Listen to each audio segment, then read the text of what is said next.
Hello，欢迎回来评价音响。那 Auralic 他们 G2.2 的数位串流讯源已经推出几个月时间了。那我们现在呢，终于是有一点时间可以来讲讲 G2.2 了。那今天我们会 cover 一些事情，我们会讲他们的硬体设计的变化、声音的变化，而且呢，重点还有就是购买的建议。我们先前是没有特别为 Arius 跟 Vega G2.1 拍过影片的，不过我们是有拍过 Altair G2.1， 还有他们的 Sirius G2.1 超级声明器。那有兴趣的话呢，你可以点上方跟下方连结去看看。好，那我们就废话不多说，我们就直接来开始吧。在外观上呢，你看第一眼、第二眼开始应该是蛮难分辨说谁是 G2.2， 谁是 G2.1， 甚至是分不出谁是 G3。不过你翻到背后跟打开内部来看的话，它们之间的差异就非常大了。那 Auralic 它的外观的设计哲学其实蛮一致的，那雾面喷砂质感的外壳加上彩色萤幕，还有用料很扎实的铝合金外壳，以及依据机箱内部还有不同重量来配的那个脚垫之外，这些东西其实都没有什么太大的设计的变更啦。那内部变化其实就变得蛮大的。那最主要呢，在 Arius G2.2 以及 Vega G2.2 里面呢，他们都用了新一代的 Tesla G3 的运算平台，也就是他们自己撰写的讯号处理系统。那新的 Tesla G3 的平台采用了64bit 的 ARM 的架构，运算能力呢，他们是说是比上一代的还要快了8倍。那这次的记忆体啊，使用 DDR4， 那记忆体拉高了4GB。那同时呢，还搭配了他们另外一个主打的技术，叫做 DMA， 就 Direct Memory Access Technology。那这个技术直接整合到 Tesla G3 的运算平台系统里面了。那原厂是说这个缩短了讯号传输的路径，所以呢也提升了讯号的传输品质，还有音质表现。并且呢，跟上一代的平台相比啦，也有效的降低了90%的 latency 跟 jitter。所以依照原厂的介绍啦，无论是Arius 还是说 Vega， 他们的核心的数位讯号处理的软体设计跟相对应的硬体设计啊，其实都做了非常大的提升。好，我们来看看背面。那 Arius G2.2 跟 Vega G2.2 他们在输入跟输出的选择上面，其实没有什么太大的变化了。毕竟音响使用的一些数位类比的那些界面，大概就是那些了啦。那不过值得注意的是说，Arius 它在 USB 的安排啊，那个位置上面其实蛮有趣的。那 Arius G2.2 它的 USB 输出啊，它独立在它的最右边。那它把那个硬碟输入或者说 USB 装置输入这些东西跟网络孔呢是做在一起的，看起来呢是想要降低掉 USB 还有网络界面在使用的时候对USB DAC 界面所造成的一些干扰。好，那我们来把 Arius G2.2 来打开来看，那它的基板呢看起来是双面的，那至少我们现在看得到的部分呢是一些小细节，大致上就是电源管理啊、数位输出的它的一些路径，还有一些相关的一些变压器的零件。那其他的设计好料应该是在另外一面了啦。那再加上原本它的机箱内本来就有一个第二层的铜像的内层，那这次呢 Arius 还把电源供应器呢把它框起来，目的呢就是想要把干扰呢降到目前能做到的一个极致。那如果说你对于数位讯号设计有兴趣的人，你可以这边可以看到说 Arius G2.2 其实它是有一个 LVDS 的转换器。那 Auralic 其实他们在介绍的时候没有特别讲他们使用 LVDS。那使用 LVDS 原则上就是一个高品质、高效率的数位讯号传输的基本保证。那功能方面其实就跟市面上你看得到一些串流产品的功能其实就大同小异啦。那不同的地方就是在于说除了说Tidal、Qobuz、Amazon Music 之外呢，他们之前在2022年的时候也把 KKBOX 整合到他们自己的 Lightning DS 的系统里面了。那这个对于台湾、新加坡、香港的用户来说，其实是非常方便的。在最近的一些韧体还有软体的更新当中呢，它更是支援了 Tidal Max， 让 Tidal 用户除了 MQA 之外呢，你也可以选择使用的 FLAC 档案串流的选择。那在其他无线连接的控制方面呢，除了 Auralic 他们自家的 Lightning DS 系统啦，那 Arius G2.2 呢，同时也支援了 Open Home 的协定，也就是说，你是 Android 的用户啊，你可以透过一些相容的 App 来控制 Arius 来播放音乐。那有哪些 App 可以来使用呢？举例来说，最有名的像是那个 Bubble UPnP， 然后如果你用音响品牌，就有 Link 的 Kazoo。TX 它的HR Streamer DCS Mosaic 等等的，当然啦，大众主流一些什么AirPlay 2啊、Spotify Connect 也都有支援了。那如果你是订阅 Tidal 服务的人啊，你可以透过 Tidal App 来使用 Tidal Connect 来连接 Arius G2.2 来播放音乐。那如果你不知道什么是 Tidal Connect 的话，其实 Tidal Connect 它就是类似像是 Spotify Connect 那样子一个机制，不过它丢出来的讯号是无损的音质档，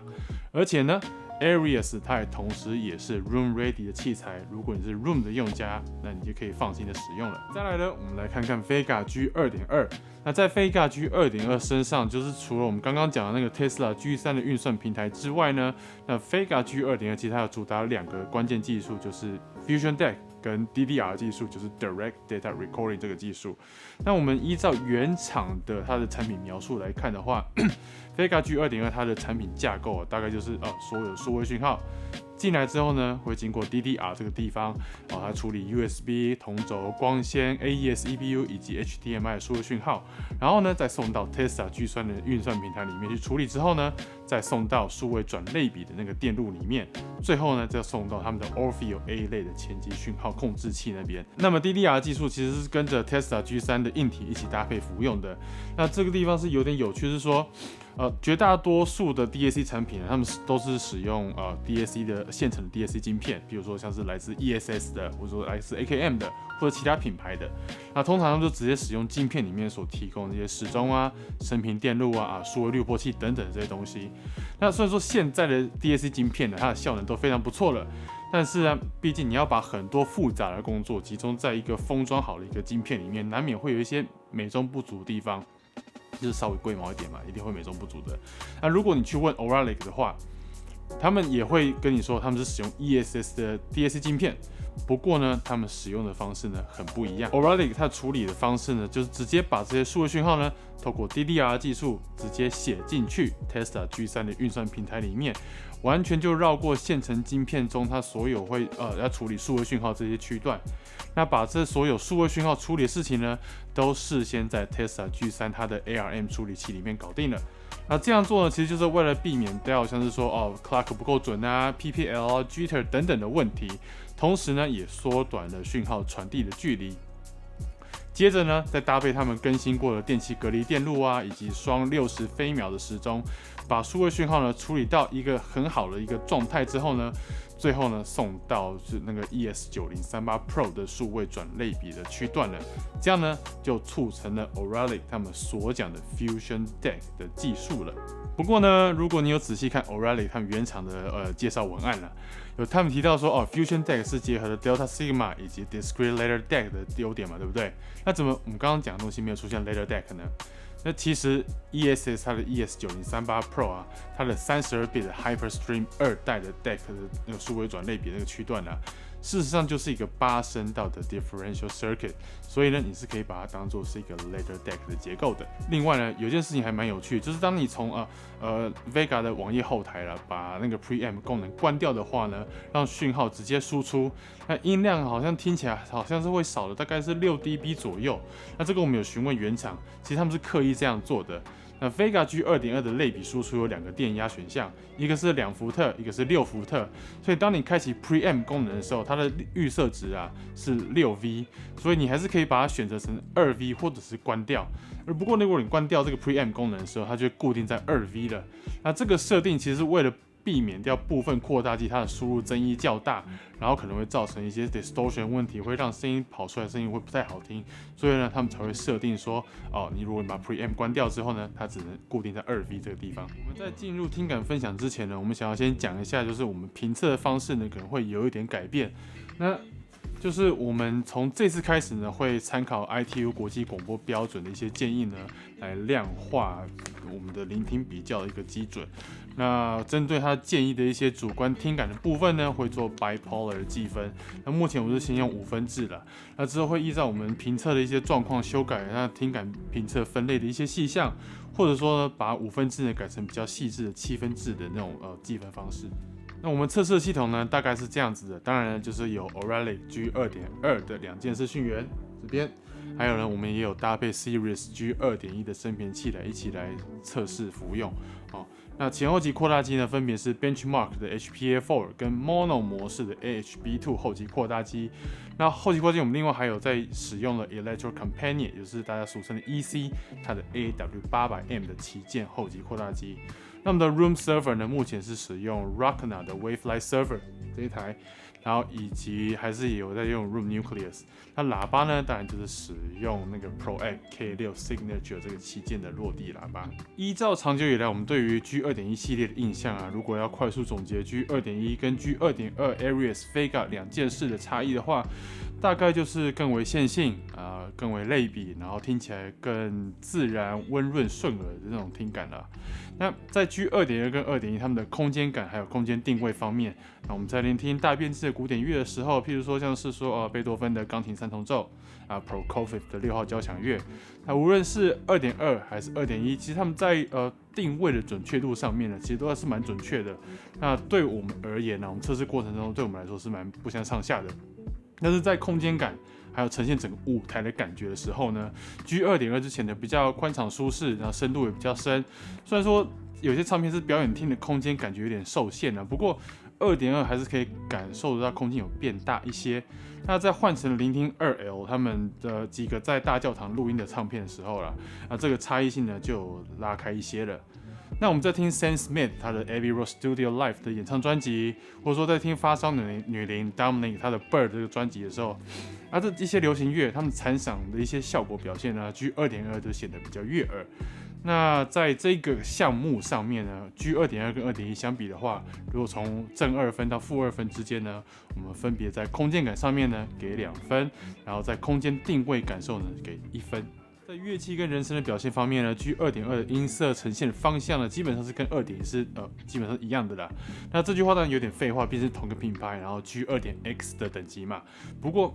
魔鬼都是藏在细节里面的。那 G2.2 它在画面呈现那种诠释能力啊，实际上是非常优秀的。那无论说你是人声的立体感还是说舞台感，那在这些东西在处理得当的专辑里面是可以得到的真实感，是比在 2.1 上面呢更能够勾勒出那样子的感觉的。那这点呢，我们在聆听像是说我们刚刚有提到那个 Dominic 他的 Birds， 然后 Sam Smith 他的 Abbey Road Studio Live 专辑，或者说像那个很有名的当铺爵士他的 High Life， 或者说那个另外一个 Double Bass 的乐手 Luis Cabrera 他的演出在这几张专辑里面，其实我们都有非常深刻的印象。那在古典乐的低频还有流行乐的低频控制呢 ，2.2 呢它的控制是饱满而且蛮扎实的。2.1 就相对有点肥大，有点毛躁。如果要用健身球来描述的话啦 2.2 低频在呈现流行乐的 punch，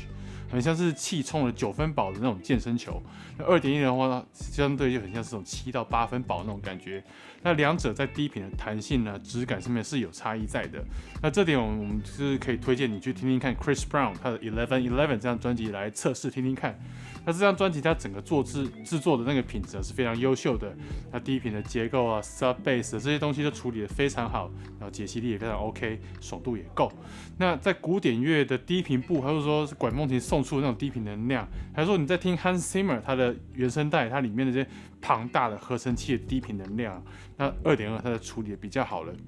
那这些低频呢显得更有层次，那斜坡共振的感觉变得比较收敛一点。在长时间聆听之下呢 ，G2.2 比较不会有那种被轰炸那种不舒服的感觉。那其实基本上你连续持续被低频轰炸都是不舒服的。那问题是说你要怎么样处理的比较不会让你头晕想吐了。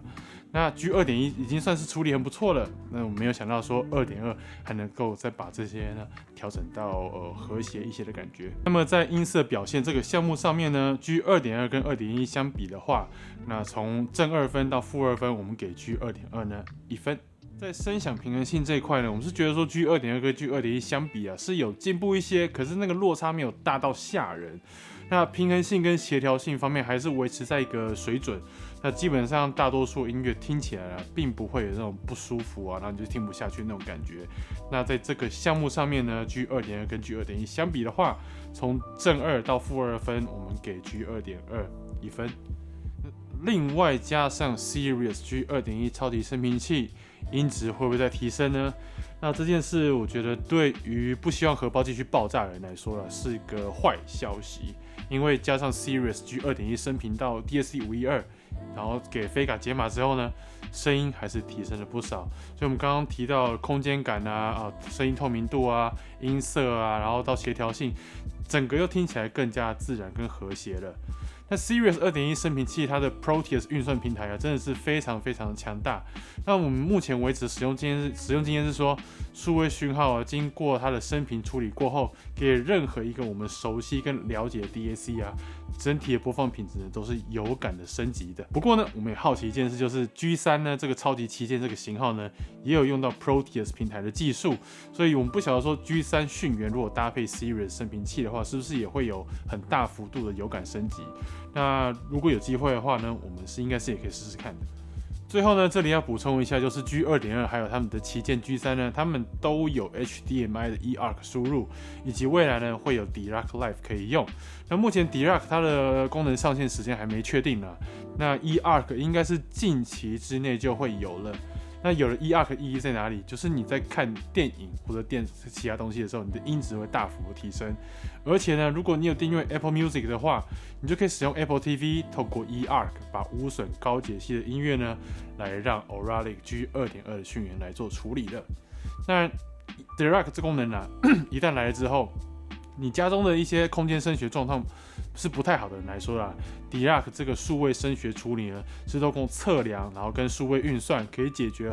大多数一些频率跟相位的问题。那如果你不知道 Dirac 是什么呢？那官方链接在下方，你可以前往了解一下。最后呢，就是购买建议了。那如果你本身就是 Aries G2.1，然后 Vega G2.1 的2件试用物的话，建议你们呢等原厂正式发布 G3 旗舰系列再来做升级。虽然说 G2.1 跟 2.2 他们之间听得出差异，但是 2.2 算是同级的小升级改款啦，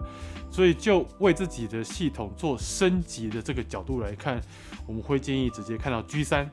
那如果你本身只有 Vega G2.1 这个串流 DAC 的话呢，你是可以添购 Aries G2.2 数位串流转盘，那是没有问题的。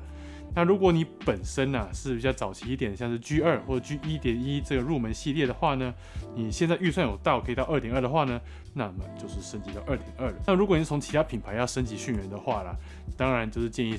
可以先从那个 Vega 2.2 开始下手，之后呢还可以慢慢升级，加上串流转盘、升频器还有时钟。另外呢要工商一下，那如果你预算就是20万内的话呢，当然 CP 值最高的就是 Altair G2.1 了。基本上所有的 Auralic 产品呢，真的是物有所值。那现在呢 Auralic G2.2 的讯源是可以预约试听的，那我们的预约试听连结呢都在下方，有兴趣的话呢可以预约来我们的音响室试听看看。那希望呢今天影片对你来说有点帮助，如果你喜欢今天影片，欢迎按赞跟分享。那如果你还没订阅我们的频道，欢迎订阅我们的频道哦。那我们下次见，拜拜。